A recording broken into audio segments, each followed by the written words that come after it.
حدیث نمبر 6387 حضرت ابو ہریرہ رضی اللہ عنہ رسول اکرم صلی اللہ علیہ وسلم سے روایت کرتے ہیں، آپ نے فرمایا اس شخص کی ناک خاک آلود ہو، پھر اس کی ناک خاک آلود ہو، پھر اس کی ناک خاک آلود ہو۔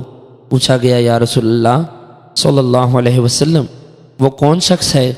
فرمایا جس نے اپنے ماں باپ میں سے کسی ایک یا دونوں کو بڑھاپے میں پایا اور ان کی خدمت کر کے جنت میں داخل نہ ہوا۔ حدیث نمبر 6388 حضرت ابو ہریرہ رضی اللہ عنہ فرماتے ہیں، رسول اکرم صلی اللہ علیہ وسلم نے فرمایا اس شخص کی ناک خاک آلود ہو، پھر اس کی ناک خاک آلود ہو، پھر اس کی ناک خاک آلود ہو۔ کہا گیا یا رسول اللہ کس کی ناک خاک آلود ہو؟ فرمایا جس نے اپنے ماں باپ میں سے ایک یا دونوں کو بڑھاپے کی حالت میں پایا پھر وہ جنت میں داخل نہ ہوا۔